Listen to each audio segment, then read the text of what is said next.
영국을 국빈 방문한 윤석열 대통령이 공식 환영식과 정상회담 등 3박 4일간의 촘촘한 일정을 마치고 프랑스 파리로 이동했습니다.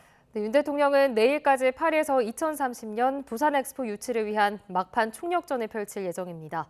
파리에서 조은지 기자가 전해드립니다. 윤석열 대통령의 런던 마지막 일정은 초청해준 찰스 3세 국왕과의 작별 인사였습니다. 왕실 전용 차량인 벤틀리 리무진을 타고 버킹엄 궁에 도착해 부부 동반으로 사흘 연속 얼굴을 마주했습니다. 윤 대통령은 영국과 새 협력의 장을 열게 돼 기쁘다, 양국 국민이 큰 도움을 받을 거라고 말했습니다.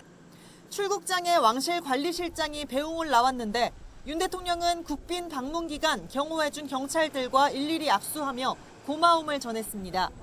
그리고 1시간을 날아 프랑스 파리, 2030년 부산 엑스포 유치전 때문입니다. 윤 대통령은 지난 6월 세계 박람회 기구 BIE 총회에서 영어 연설로 정상 차원의 전폭적 지지를 약속한 데 이어 5달 만에 결전지를 또 찾았습니다. 다음 주 화요일 밤 부산의 운명을 좌우할 최종 투표가 초읽기에 들어간 가운데 한 표를 호소할 각국 대표들을 파리에서 만나 마지막까지 홍보에 나선다는 계획입니다. 막강한 오일머니의 사우디 리야드가 가장 앞서 있다는 평가 속에 윤석열 대통령을 필두로 한 코리아 원팀이 부산의 대역전 드라마를 이끌 수 있을지 기대감이 무르익고 있습니다. 파리에서 YTN 조은지입니다.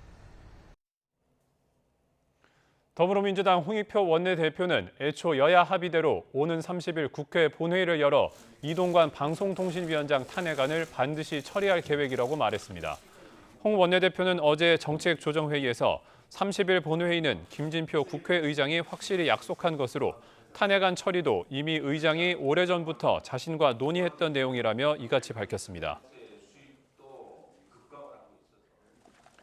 국민의힘 윤재옥 원내대표는 더불어민주당이 오는 30일과 다음 달 1일 본회의에서 이동관 방송통신위원장 등에 대한 탄핵안과 이른바 쌍특검 처리를 주장하는 데 대해 내년도 예산안 합의가 안 되면 본회의도 열 수 없다고 거듭 주장했습니다.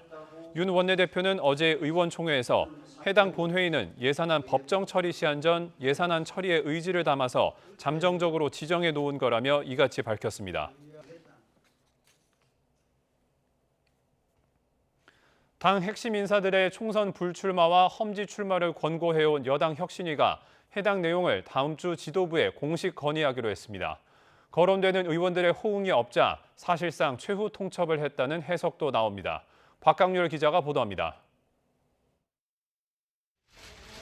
잠시 숨고르기에 들어갔던 여당 혁신위발 인적쇄신론이 다시 점화됐습니다.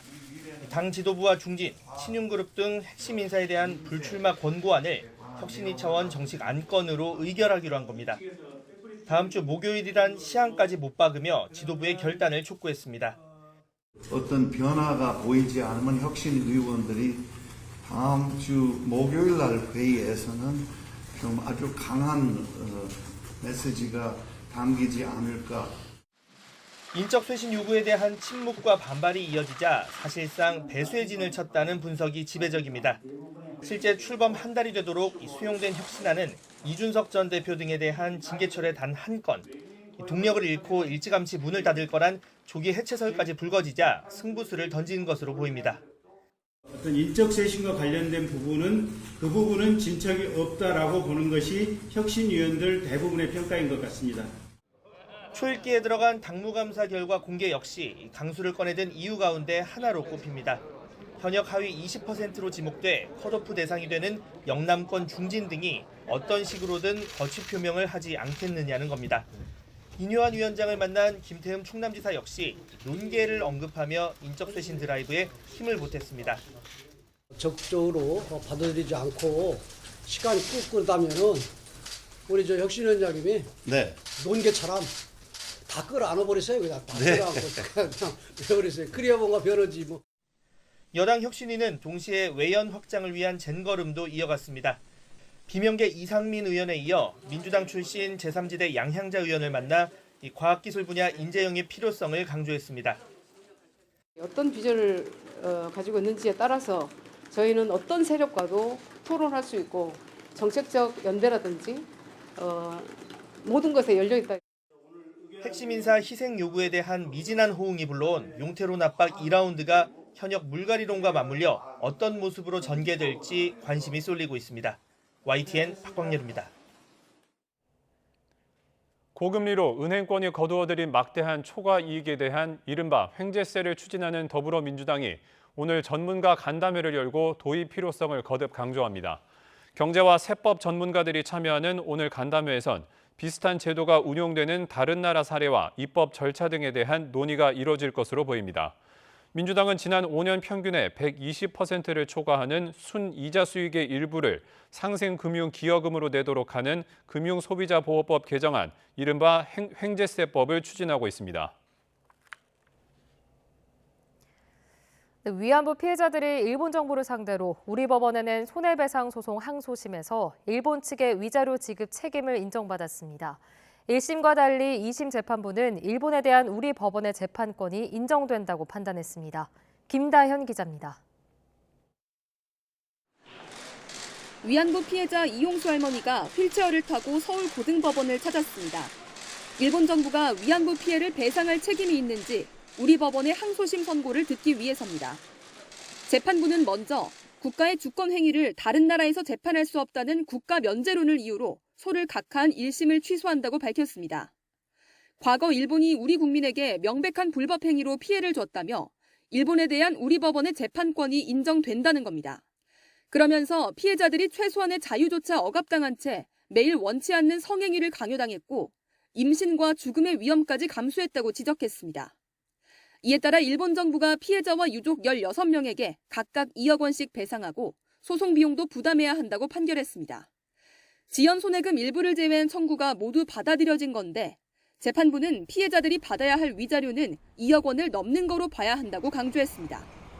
다만 1965년 한일 청구권 협정이나 2015년 한일 위안부 합의로 손해배상 청구권이 소멸했는지 등도 재판 쟁점이 될 수 있지만 일본 측 항변이 없어 따로 판단하지 않았다고 설명했습니다. 선고가 끝난 뒤 이용수 할머니는 눈물을 흘리며 연신 감사를 표했습니다. 감사합니다. 하늘에 계신 할머니들도 내가 모시고 직군 여러분들한테 감사를 드립니다. 고맙습니다. 소송을 이끌어온 법률 대리인단도 위안부 할머니들이 비로소 온전한 시민권자로 확인받았다고 평가했습니다. 더 이상 법에 밖에 있는 분들이 아니라 법의 보호를 받는 온전한 시민권자이다라는 그런 확인을 받았다고 생각을 합니다. 하지만 이 같은 판결에도 실제 일본에서 피해자들이 위자료를 받긴 쉽지 않습니다.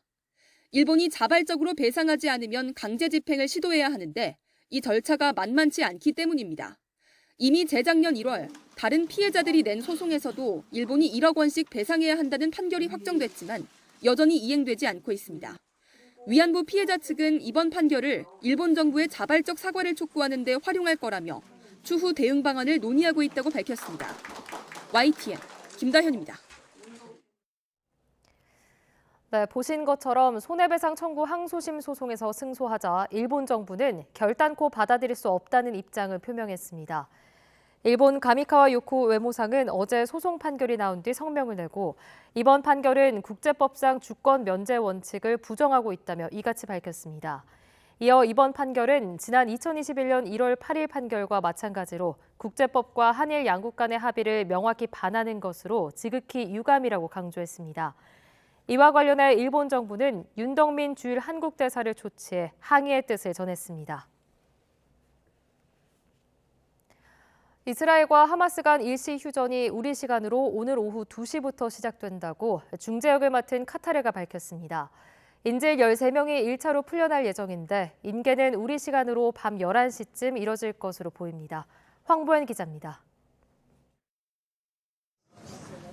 이스라엘과 하마스의 나흘간 일시 휴전이 현지 시간 24일 오전 7시, 우리 시간으로는 오늘 오후 2시부터 시작된다고 중재역을 맡은 카타르가 밝혔습니다. 휴전 첫날에는 이스라엘 여성과 아동 인질 13명이 풀려날 예정입니다. 하마스는 이들을 현지 시간 오후 4시, 우리 시간으로는 밤 11시쯤 인계할 예정입니다. They will be 13 in number, all women and children, and those hostages who are from the same families will be put together within the same patch. 하마스의 인질이 석방되면 이스라엘 감옥에 갇혀 있는 팔레스타인 수감자들도 풀려날 예정입니다. 이스라엘 인질 1명당 수감자 3명의 비율로 1차 석방 대상은 39명이 될 것으로 보입니다. 나흘간의 휴전 기간에는 가자지구 북부는 물론 남부에서도 전투가 전면 중단된다고 카타르 측은 강조했습니다. 이스라엘 총리실은 카타르 측의 발표 직후 첫 석방 대상 인질 명단을 받았다고 확인했습니다. 이어 관계 공무원들이 명단을 구체적으로 검토하고 석방 대상자 가족과 접촉하고 있다고 전했습니다.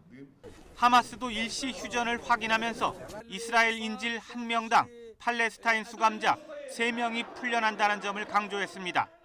앞서 이스라엘과 하마스는 나흘간 240여 명의 인질 가운데 50명을 하마스가 석방하고 이스라엘은 팔레스타인 수감자 150명을 풀어주기로 합의했습니다.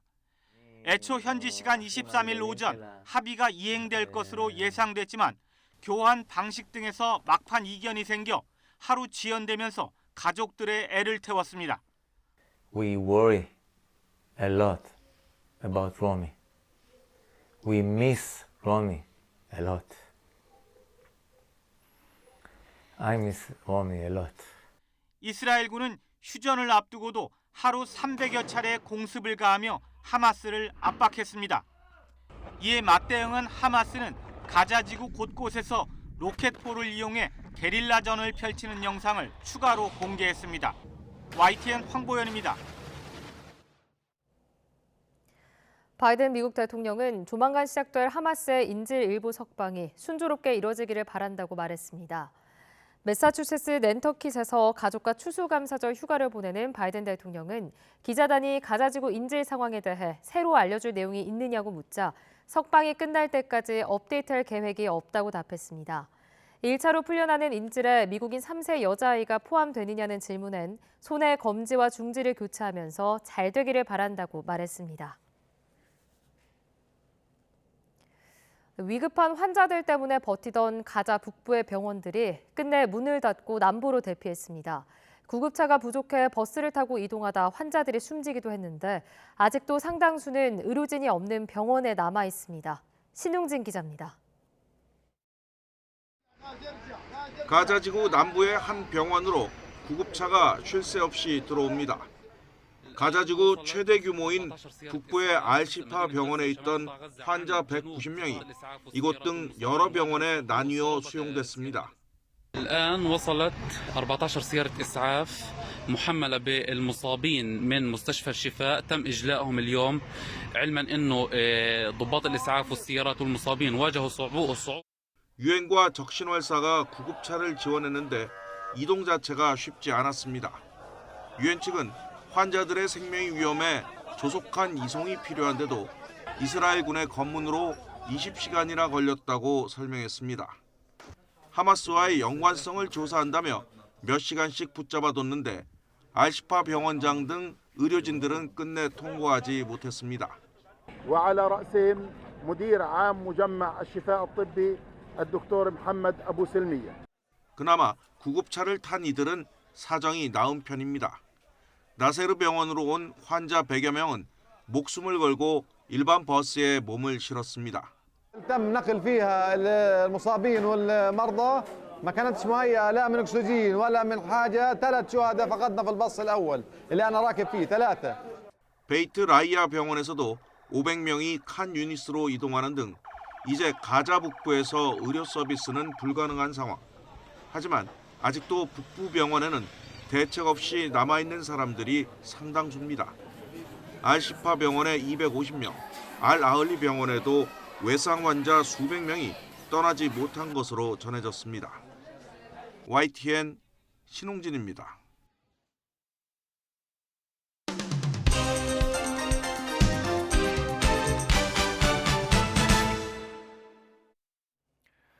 (11월 24일) 금요일입니다. 굿모닝 브리핑 시작합니다. 오늘 볼 첫 기사는 마약 간이 검사기 악용 문제를 다룬 동아일보 기사입니다. 최근에 마약 관련 범죄가 급증하면서 온라인상에서는 마약 간이 검사기를 사전에 확보해 수사망을 피해갈 수 있는 편법들이 공유되고 있습니다.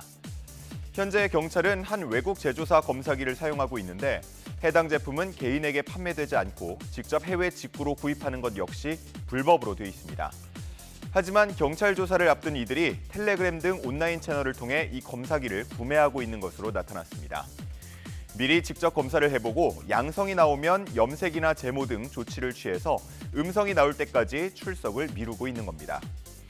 또 일부 변호인과 로펌들은 검사기를 제공하는 경우도 있었는데요. 자체 보유 중인 간이 검사기를 사용해서 맞춤형 솔루션을 제시해주겠다고 홍보하는 경우도 있었습니다. 전문가들 사이에서는 마약 사범들이 간이 검사기를 이용해 수사를 회피하는 걸 막아야 한다는 지적이 나오는데 정부 역시도 관련 대책을 마련하고 있습니다. 법 개정을 통해서 판매나 유통 등을 통제하는 등 보다 엄격히 관리하겠다는 방침을 밝힌 상황입니다. 다음은 경향신문 기사 보겠습니다. 최근 한 세계 기후단체에서 주요 60개국의 국가 역량 대비 재생에너지 전환 수준을 평가한 보고서를 발표했습니다. 전력 생산에서 재생에너지 비중 증가폭 등 20개 지표를 종합해서 국가별로 성적을 매긴 건데요. 60개국을 챔피언 그룹, 선두 그룹, 중간 그룹, 추격 그룹, 후미 그룹 등 5개 그룹으로 나눴습니다. 과연 우리나라는 어느 그룹에 속했을까요? 먼저 챔피언 그룹에는 어느 나라도 들어가지 못했습니다. 그리고 그 다음인 선두 그룹에는 미국과 독일, 핀란드 등이 포함이 됐고요. GDP 대비 재생에너지 전환이 빠르다는 점에서 긍정적인 평가를 받은 중국도 여기에 포함됐습니다. 이어 중간 그룹에는 영국과 프랑스, 네덜란드 등이 포함됐고 인도와 베트남도 여기에 들어갔습니다.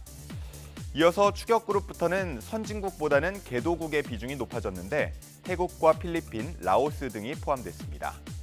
아직도 우리나라의 이름이 등장하지 않고 있죠. 우리나라는 전체 46위에 머물면서 후미 그룹에 속한 것으로 나타났습니다. 후미 그룹에 속한 나라 중 선진국으로 분류된 건 우리나라와 이탈리아뿐이고 다른 대부분은 산유국이었습니다. 해당 단체의 선임 전문위원은 우리나라에 대해서 과거 꽤 야망 있는 목표들을 냈지만 이후 유일하게 목표치를 후퇴한 국가라고 평가하기도 했습니다. 다음은 프랑스 파리시의 친환경 정책을 다룬 동아일보 기사입니다. 파리시는 지난 9월 유럽 최초로 전동 스쿠터 대여를 전면 금지한 바 있습니다. 이어서 이번에는 도심에서 SUV 차량을 사실상 퇴출하려는 듯한 움직임을 보이고 있는데 내년부터 주차요금 인상을 추진하기로 한 겁니다. SUV 차량은 경차나 소형 세단에 비해서 연료 소비 효율이 낮고 온실가스 배출량이 많은데요. 환경오염과 보행자 안전 등에 대한 우려를 이유로 주차요금 인상안을 내년 2월 주민투표에 붙인다는 방침입니다. 1.6톤 이상의 내연기관 차량과 2톤 이상 전기차가 대상이 되는데 중형 SUV는 물론 준중형 SUV 일부도 포함될 것으로 보입니다. 이처럼 파리시는 도심의 차량 수와 크기를 줄이고자 하는 정책들을 추진하고 있는데 노후 디젤 차량의 일과시간 통행을 제한하고 자전거 전용 도로를 확충하는 등의 친환경 정책을 펴왔습니다. 그리고 14만 개의 파리시 주차장을 절반으로 줄이면서 공원이나 테라스 등으로 만들겠다고 강조한 바도 있는데요.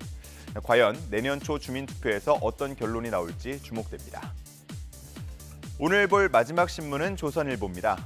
일본 도쿄에서 쓰레기 줍기 세계대회가 열렸다고 합니다.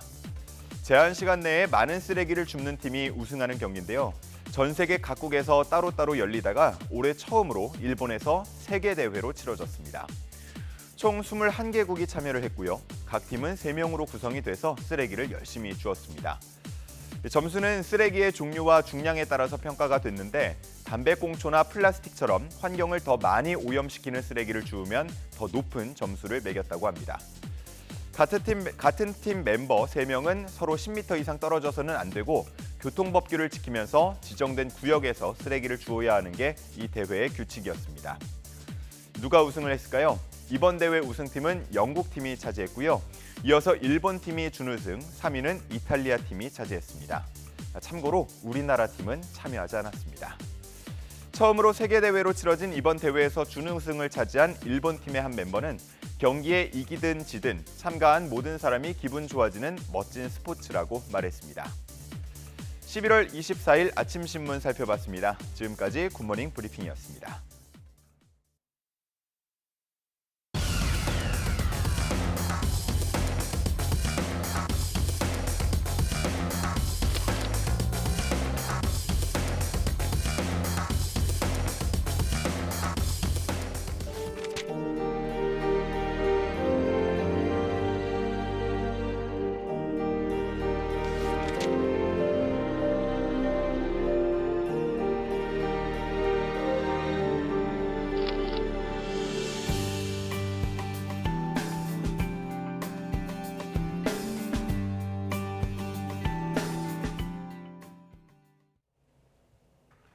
경기 양평 공흥지구 개발 과정에서 부담금을 적게 내기 위해 서류를 위조했다는 혐의를 받는 윤석열 대통령의 처남 김모 씨가 첫 재판에 나왔습니다. 김 씨는 제출한 서류에 적힌 것보다 실제 개발비가 더 많이 들었다며 혐의를 모두 부인했습니다. 박정현 기자입니다. 법원 밖으로 빠르게 발걸음을 옮기는 남성. 윤석열 대통령의 처남 김모 씨입니다. 지난 대선 당시 불거졌던 이른바 공흥지구 특혜 의혹과 관련해 첫 재판에 나온 겁니다. 문서 위조 사실 정말 모르셨습니까? 김 씨는 지난 2016년 공흥지구 아파트 개발 사업을 추진하면서 공사비를 부풀린 혐의를 받습니다. 검찰은 김 씨가 공사비를 거짓으로 늘리고 개발 이익이 적은 것처럼 속여 부담금을 줄인 것으로 의심하고 있습니다. 이 과정에서 김 씨가 개발 비용 산정을 담당하는 용역업체 직원들과 공모해 위조 문서를 작성했고 실제보다 멀리 있는 곳에서 토사를 운반한 것처럼 서류를 끄며 비용이 더 많이 나온 것처럼 속였다는 겁니다. 또 결국 이를 양평군청에 제출해 정당한 개발 부담금 산정을 방해했다는 게 검찰 주장입니다. 김 씨 측은 혐의를 전면 부인했습니다. 제출한 서류에 적힌 금액보다 실제 운반 비용이 더 많이 들어 문서를 위조할 필요가 전혀 없었다는 겁니다. 설사 문서에 적힌 내용이 허위더라도 시공업체 관계자인 또 다른 피고인이 권한 안에서 작성해 위조로 볼 수 없다고 맞받았습니다. 공모집행 방해 혐의에 대해서도 담당 공무원이 현장 조사 등 사실관계를 충분히 확인하지 않고 보고서를 승인한 만큼 혐의가 성립되지 않는다고 강조했습니다.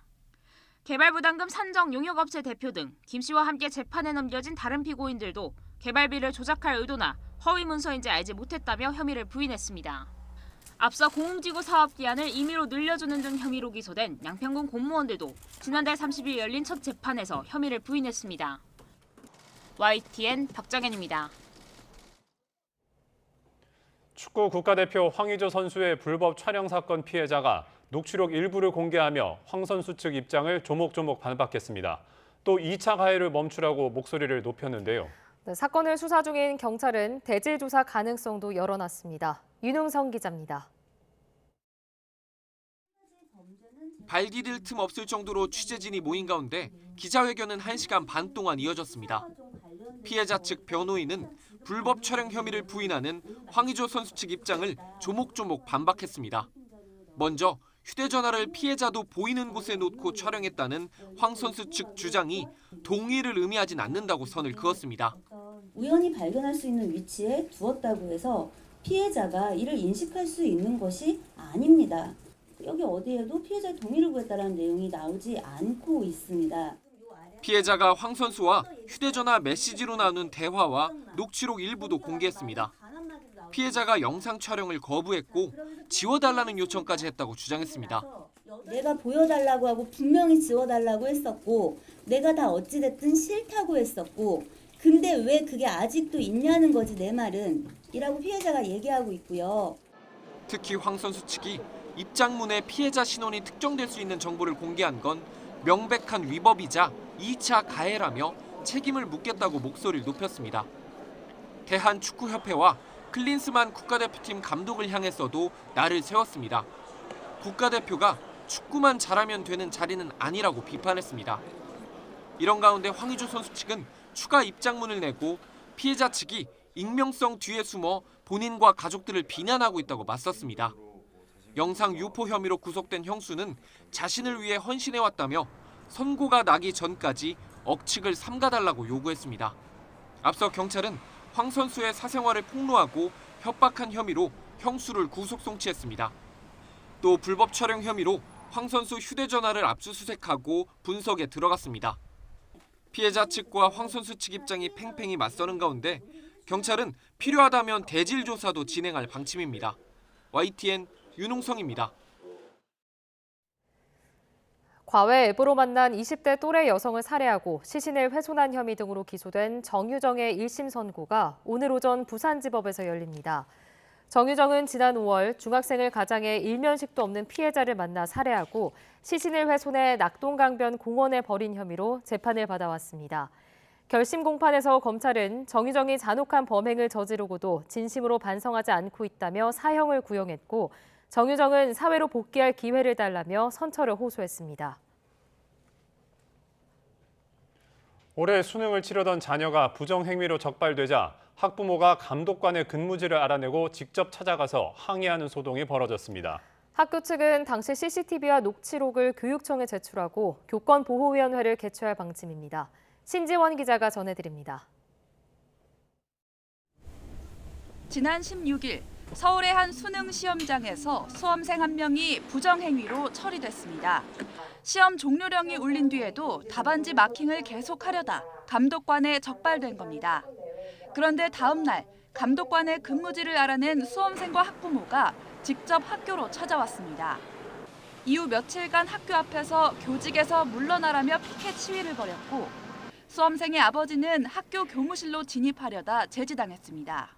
아버지께서 물리력을 동원해가지고 해당 선생님을 만나기 위해서 학교로 진입하려고 하셨어요. 선생님을 협박하고 겁박하고 또 학교 측과의 통화에서 자신이 변호사라며 아이 인생을 망가뜨렸으니 감독관의 인생도 망가뜨려주겠다고 말한 것으로 알려졌습니다. 해당 교사는 정신적 고통을 호소하며 병가를 내고 교권보호위원회 개최를 요청했습니다. 학교도 수험생 학부모의 모습이 담긴 CCTV 영상과 녹취록을 교육지원청에 증거로 제출했습니다. 수험생 학부모는 수능 당일 자녀가 감독관 명찰 이름을 받고 고사장 근처 학교들의 전화에 교사의 근무지를 확인했다고 주장한 것으로 전해집니다. 다만 학교 측은 그런 전화를 받은 적이 없다는 입장이어서 감독관 개인정보 보호 필요성이 제기되고 있습니다. 조희연 서울시 교육감은 감독관 신원을 개인적으로 확보해 협박하는 것은 매우 잘못된 이의제기 방법이라며 고발 조치를 검토하는 등 단호히 대처하겠다고 밝혔습니다. YTN 신지원입니다.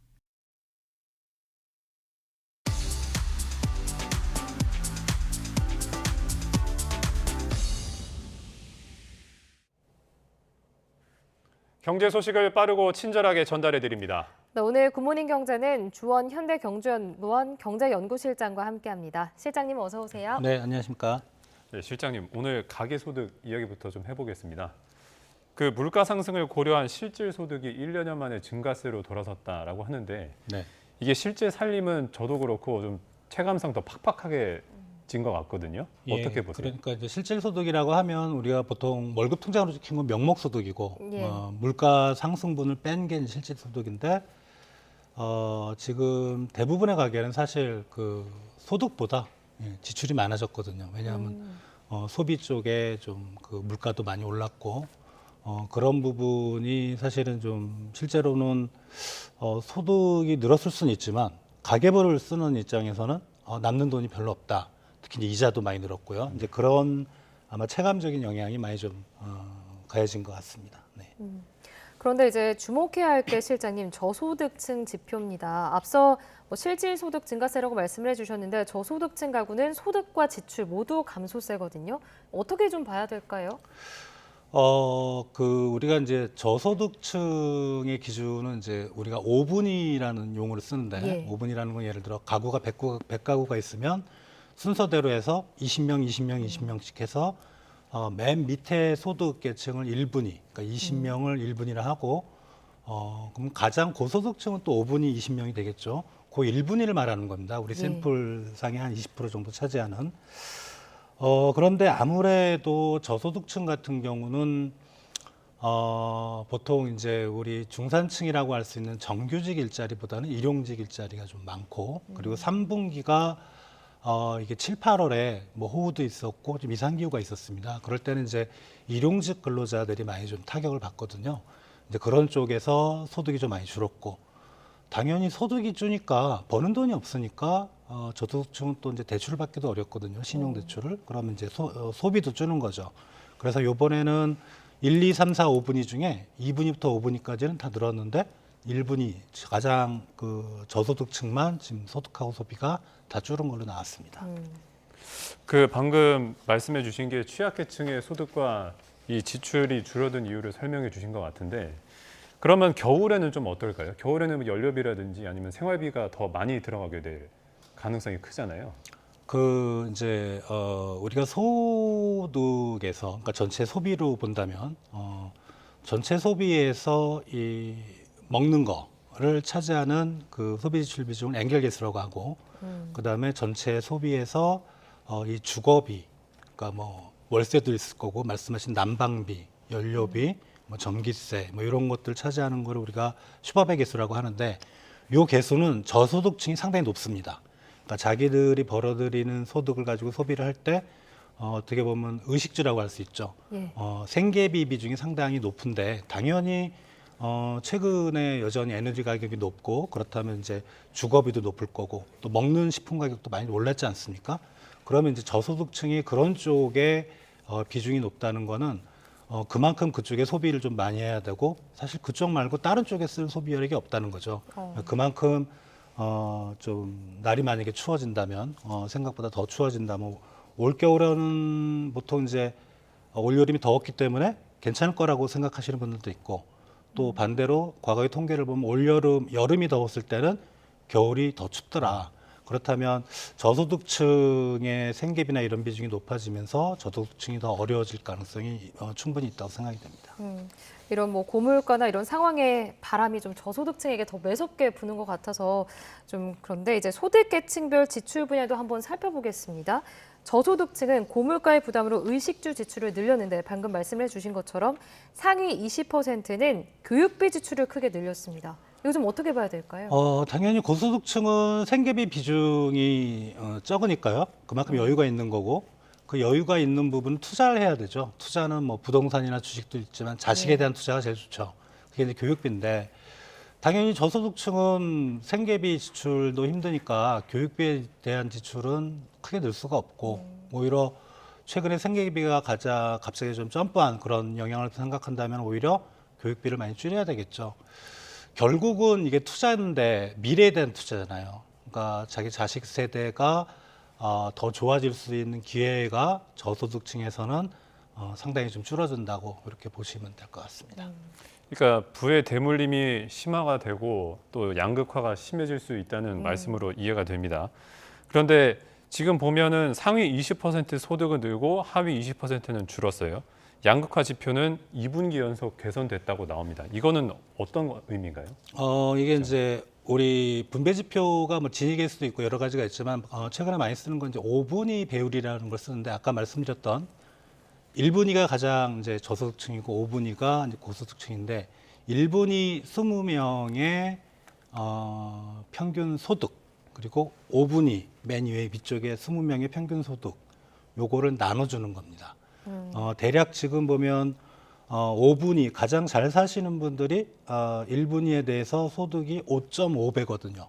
근데 요게 우리가 이제 통계는 사실 가계동향조사는 쭉 해왔지만 2019년에 이제 통계조사가 바뀌는 바람에 그 이전과는 비교하기는 어렵고 2019년 3분기 5.76, 2020년 5.92 요때보다는 지금 상당히 좀 낮아진 모습이거든요.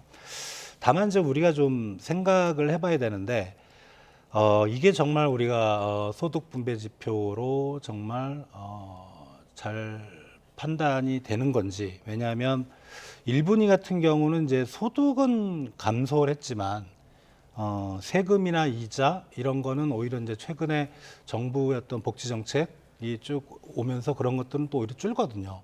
이제 그럴 경우는 우리가 이제 가처분 소득 개념으로 사실 소득 그 분배 지표를 씁니다. 가처분 소득이라는 거는 그런 것도 있고 이제 정부가 지원해준 이런 것도 이제 소득을 합하거든요. 그래서 그럴 때는 이제 5분위 배율은 분명히 좀 개선되는 모습이긴 한데 그냥 뭐 정부 지원이라든가 이런 그 직접적인 거 빼고 아니 간접적으로 도와주는 거 빼고 그냥 오히려 시장 지표만 보면 그러니까 자기가 순수하게 그냥 일해서 번 돈 그것만 딱 놓고 보면 지금 5분위 배율은 오히려 악화돼 있습니다. 네.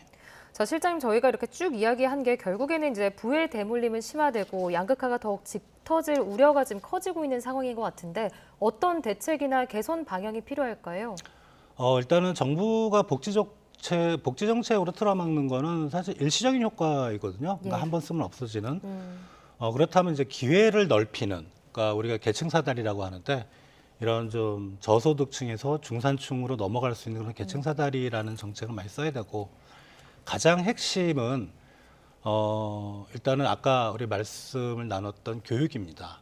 사실 우리나라는 교육 투자를 통해서 그 인적 자본의 질이 높아지면 그 사람이 사회에서 성공할 확률이 더 높은 사회거든요. 예. 그런 걸 볼 때는 정부가 이런 그 교육 투자에 대한, 특히 저소득층에 대한 그런 쪽의 비중을 어떤 정책적 비중을 높여야 된다고 생각이 듭니다.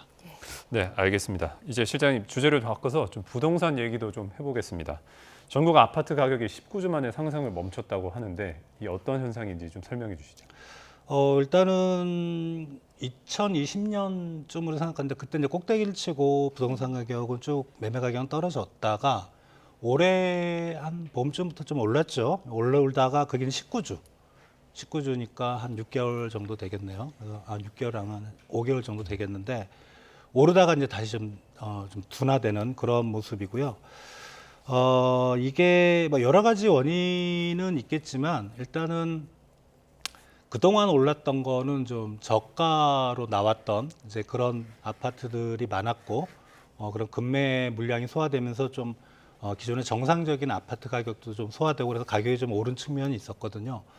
다만 이제 여전히 금리가 너무 높죠. 예, 금리는 사실 부동산 시장에서 가장 중요한 수요적인 여건인데 그런 쪽이 높다 보니까 이제는 좀 올라가는 걸 멈추고 좀 둔화되는 이제 그런 모습을 보이는 것 같습니다. 지금 이렇게 서울 외곽 지역에서 시작된 집값 하락세, 부동의 강남권으로도 좀 확산하고 있는 것 같습니다. 강남 아파트 값이 7개월 만에 하락했고 또 서초구도 지금 상승세가 멈췄거든요. 왜 그런 거예요? 어떻게 봐야 될까요? 이게 강남 지역은 사실 그 부동산 시장의 바로미터라고 그러죠. 예, 예. 거기 오를 때는 거기가 먼저 오르고 떨어질 때는 거기가 먼저 떨어지는 그런 모습이고 또 강남구도 아까 말씀드렸던 저가 매물은 이제 거의 다 소화가 됐습니다. 그래서 지금은 이제 호가의 격차가 큰 것 같아요. 비싸게 팔려고 하시는 분들은 꽤 있지만 그 가격을 따라서 사시려고 하는 분은 거의 없고 그리고 강남구는 지금 31주 만에 하락했거든요. 많이 올랐어요. 예, 반등을 많이 했기 때문에 하락할 타이밍도 됐고 그런 걸 볼 때는 지금 강남구 쪽이 뭐 가격이 주춤하거나 떨어지는 모습이 일시적일 것 같지는 않다. 그런 생각이 좀 듭니다. 일시적이지 않을 것 같다. 그럼 이게 단기 조정일지 혹시 2차 하락장일지 여기에 대해서는 좀 의견이 분분한데 실장님 개인적으로 좀 어떻게 전망하십니까? 둘 다 맞을 수 있고요. 근데 우리가 1차 하락기는 아마 올해 봄까지 떨어졌던 그 가격인데 가격 하락폭인데 그때가 많이 떨어졌거든요. 그래서 좀 반등하다 다시 떨어지는 건데 개인적으로는 조금 더 떨어질 수 있지만 1차 하락폭만큼은 아닐 거다. 왜냐하면 과거 우리가 부동산 침체기를 보면 그 폭 정도에서 뭐 조금 더 떨어진다든가 그 폭 정도로 떨어지고 말았거든요. 그래서 부동산 가격이 더 떨어지긴 어려운데 다만 이제 관건은 이게 어디까지 떨어질 거는 이제 시장 금리의 향방입니다. 특히 이제 우리 기준금리라든가 미국 연준의 정책 금리가 내년에 하락할 것이라는 그런 기대가 있는데 하락 시점에 대해서는 아무도 지금 장담을 못 하고 있어요. 그 하락을 스타팅을 끊는 그 시점이 길어지면 길어질수록 부동산 지금의 이제 하락세는 조금 더 길어질 수 있고 그게 당겨지면 조금 하락하다가 다시 반등할 수도 있고 이제 그런 상황입니다. 그러면 가장 중요한 게 내 집 마련 시기가 언제쯤 노려볼 수 있느냐 일 텐데 개인적으로 실장님께서 좀 전망을 해주신다면. 이제 부동산 시장이라는 게 하락한다고 주구장창 하락하는 건 아니고 올라간다고 계속 올라가는 건 아닌데 지금 부동산 시장에 한 가지 좀 우려되는 포인트들이 있습니다. 내 집 마련하시는 분들한테. 그러니까 금리는 사실 시간이 가면 갈수록 이제 조금씩 뭐 크기는 않지만 하향 안정화 될 것 같은데 지금 주택 공급이 안 되고 있거든요. 전혀. 예. 그러니까 예를 들어 수주 같은 경우가 작년에 반토막 정도 나 있고 그리고 뭐 작년에 수주 그 건축 허가가 났던 것도 아직 착공들 안 된 것도 엄청 많아요.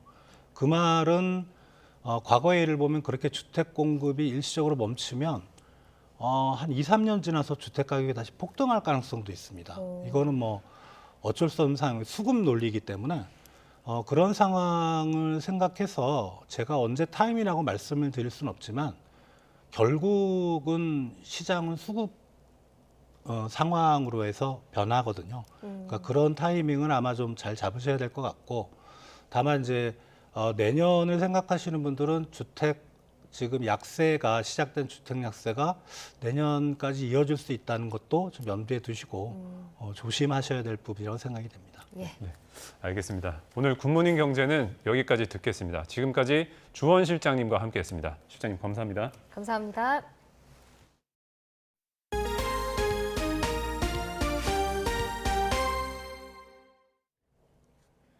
이상인 방송통신위원회 부위원장이 보도 전문 채널 YTN 인수에 나선 유진그룹 유경선 회장의 법률 대리인으로 활동했던 것으로 확인됐습니다.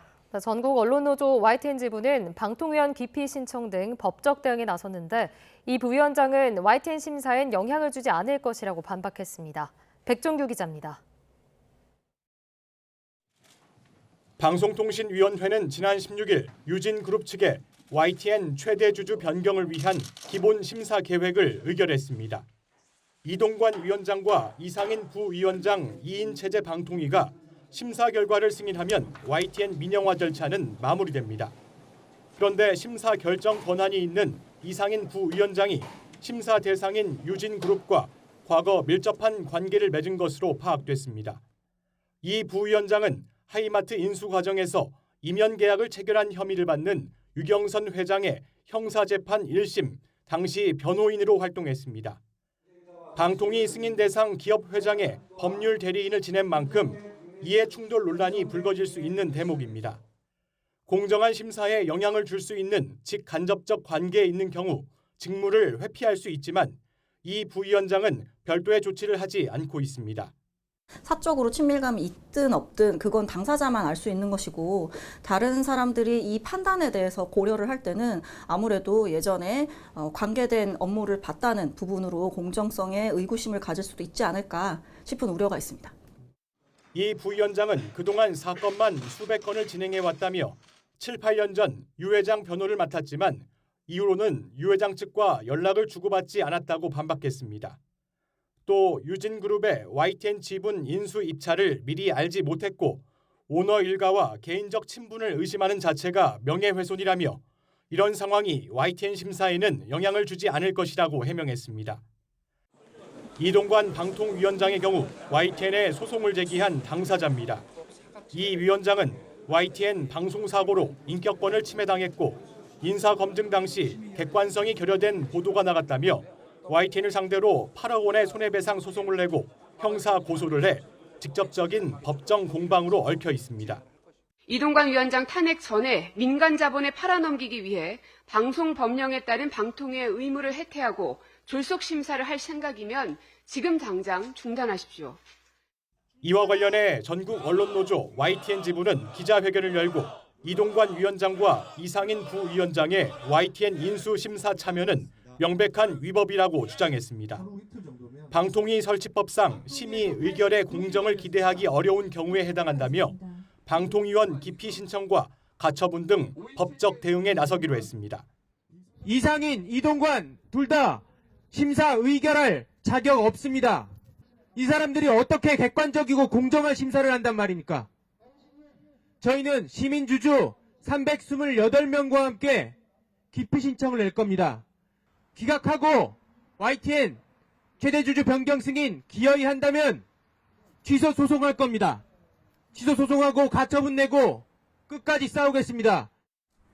방통위는 법과 원칙에 따라 공정하고 투명하게 YTN 최대주주 변경 심사를 하겠다고 공언했지만 전례 없는 보도 전문 채널 민영화 강행에 앞으로 법적 분쟁이 불가피할 전망입니다. YTN 백종규입니다. YTN의 최대 주주 변경을 위한 방송통신위원회의 심사 과정을 두고도 심각한 우려가 제기되고 있습니다. 과거 다른 방송사 사례를 보면 심사 기본 계획을 의결하는 데만 최대 석 달이 걸렸는데 YTN은 단 하루 만에 의결이 이뤄졌습니다. 유례 없는 졸속 심사라는 비판이 나오는 이유입니다. 박기환 기자입니다. 한전 KDN과 마사회의 YTN 지분 30.95%에 대한 매수 계약을 마친 유진그룹은 지난 15일 방송통신위원회에 최다액 출자자 변경 승인을 신청했습니다. 신청이 접수되자 방통위는 기다렸다는 듯 후속 절차를 진행했습니다. 신청 당일 오후 늦게 다음 날 전체 회의 소집을 공지한 뒤 심사 기본계획 의결까지 일사천리로 마쳤습니다. 단 하루 만에 심사 준비 과정을 마무리한 겁니다. 확인이 가능한 다른 방송사의 사례를 보면 승인 신청이 접수되고 심사 기본계획이 의결되기까지 짧게는 한 달, 길게는 석 달 가까이 걸렸습니다. 통상 심사 기본계획이 의결되기 전에 경영계획서 등 관련 서류를 면밀히 검토하고 자료 보완을 요구하는 과정을 거쳤기 때문입니다. 방통위는 YTN과 함께 심사가 진행되는 연합뉴스 TV에 대해서도 신청 3일 만에 심사 기본계획을 의결했습니다. 공공성과 공익성을 엄격히 따져야 하는 보도 전문 채널 두 곳에 대한 심사가 유례없는 속도로 진행되면서 우려의 목소리가 나오고 있습니다. 경영 상황에 대한 분석도 해야 되고, 그다음에 가장 중요한 게 이제 보도 부분의 방송 계획이겠죠. 뭐 이러한 것들이 정말 그 짧은 기간에 다 검토할 수 있느냐, 내실 있게 검토했느냐, 그 단기간에 했다는 것은 사실은 심사 자체가 유실하게 진행될 우려가 있는 거죠. 공정한 심사를 약속한 방통위가 사실상 심사의 기한과 결론을 미리 정해놓고 밀어붙이는 것이 아니냐는 지적도 제기되고 있습니다. YTN 박견입니다. 본격적인 김장철을 맞아 가을 배추 출하가 한창입니다. 요즘은 예전과 달리 김장 품앗이도 쉽지 않은데요. 그래서 바로 김장할 수 있는 절임 배추가 날개 돋친 듯 팔리고 있습니다. 김범환 기자입니다. 가을 배추의 주산지로 이름난 전남 해남입니다. 넓디 넓은 황토밭에서 바닷바람을 맞고 자란 배추 수확이 한창입니다. 일기가 너무 좋아서 대신에 이제 농민들 좀 고생을 많이 했습니다. 비가 안 와서 물준이라고 고생 많이 했습니다. 올해. 일부 무름병과 밑둥 써둔병이 있긴 했지만 올해 작황은 괜찮은 편입니다. 해남 산지에서 배추는 3.3 제곱미터, 그러니까 한 평에 6, 7천 원 선의 거래가 이루어지고 있습니다. 대부분 미리 팔려 나가는데요. 계약률은 90%를 웃돌고 있습니다. 해남 배추는 중부지방보다 한 달 정도 더 키우기 때문에 김치를 담그면 쉽게 물러지지 않고 미네랄 등 영양도 풍부합니다. 배추에 맞는 이게 토질, 기후, 그리고 바다에서 불어오는 해풍을 맞고 자라기 때문에 항암 성분뿐만이 아니라 미네랄 성분이 풍부하기 때문에 건강에도 좋고요. 특히 맛있는 김치를 담으려면 11월 중순부터 본격적으로 출하되는 해남 배추로 김장을 하셔야 더 맛있는 배추를 먹어볼 수 있습니다. 또 미리 절여서 팔려나가면서 손을 많이 덜어줘서 김장의 효자 노릇을 톡톡히 하고 있습니다. 절일 때는 엄선한 신안의 천일염과 깨끗한 물로 속이 꽉 찬 3kg 이상의 배추만 씁니다. 절임 배추 저희가 김장철에 하루에 10kg짜리 10,000박스 정도 출하를 하고 있는데 절임 배추는 꾸준한 인기를 갖고 있습니다.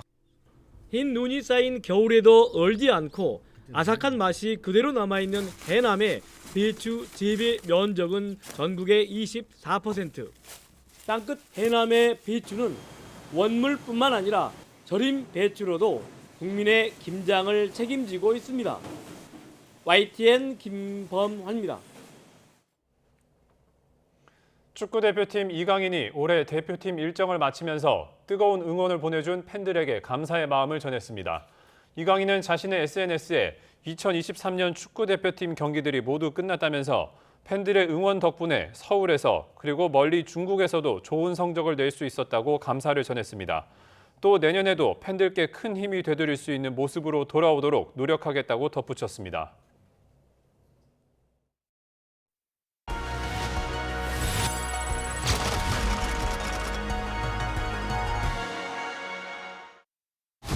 극하면 쿠데타야.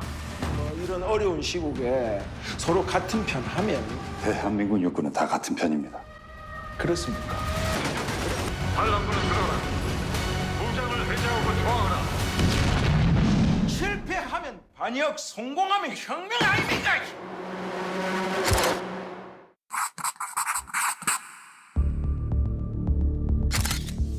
1979년 10월 26일 박정희 전 대통령이 중앙정보부장 김재규에게 시해당했다. 시민들은 유신 체제가 끝나고 민주화를 이룰 것이라는 기대가 커졌다. 초기화 대통령 권한대행을 제10대 대통령으로 선출했습니다.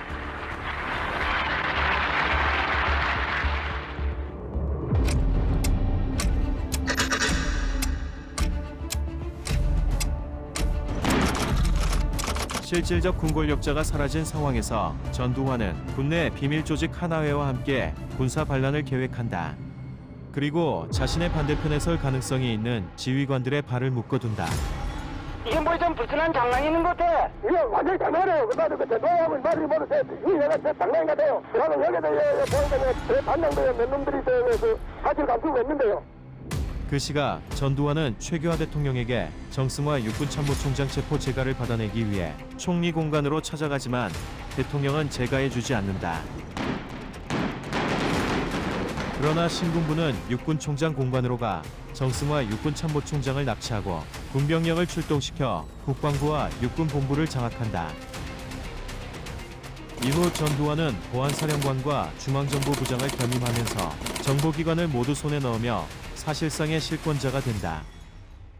날이 갈수록 데모는 과열해지고 학생들이 거리로 나와 혼란을 빚고 있습니다.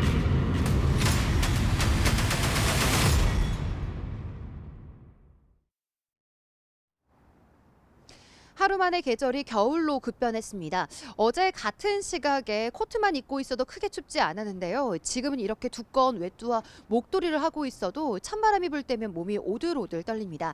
현재 서울 기온은 영하 2.8도, 체감온도는 영하 8도까지 뚝 떨어졌고요. 낮에도 찬바람이 불면서 서울 낮 기온 2도선까지 오른데 그치겠습니다. 특히 주말인 내일은 서울 기온이 영하 6도까지 떨어지면서 올가을 최고 추위가 찾아오겠습니다. 오늘부터는 추위 대비 철저하게 해주시기 바랍니다. 오늘 어제 아침보다 기온이 10도에서 많게는 15도 이상 크게 떨어지면서 수도권과 강원, 영남 해안에는 한파특보가 내려졌습니다. 현재 비공식 기록으로 강원도 설악산의 기온은 영하 13.6도까지 곤두박질했고요. 공식 기록으로는 대관령이 영하 6.4도, 서울은 영하 2.8도, 대전과 안동은 영상 0.3도까지 떨어졌습니다. 낮 기온은 서울 2도, 춘천과 청주 4도, 광주 6도로 예상되고요. 찬바람에 종일 체감 온도가 영하권에 머무는 곳이 많겠습니다. 추위 속에 서해안과 제주도는 눈 소식도 있습니다. 충남과 호남은 오전까지, 제주 산간은 오후까지 1에서 3cm 안팎의 눈이 내려 쌓이겠습니다. 내린 눈비가 얼어붙어 빙판을 이루는 곳이 있는 만큼 교통안전에도 주의해 주시기 바랍니다. 주말과 휴일에도 영하권 추위가 이어지겠고요. 다음 주 월요일 중서부와 호남에 또 한 차례 비나 눈이 내리면서 추위가 잠시 누그러질 전망입니다. 반면 동해안 지역은 비 소식이 없어서 대기가 점점 더 메말라가고 있습니다. 여기에 해안가에는 강풍주의보도 발효 중이니까요. 작은 불씨가 대형 화재로 번지지 않도록 불씨 관리 철저하게 해주시기 바랍니다. 지금까지 YTN 홍나실입니다. 굿모닝 YTN 마칩니다. 잠시 후 뉴스라이더가 방송됩니다. 시청해주신 여러분 고맙습니다.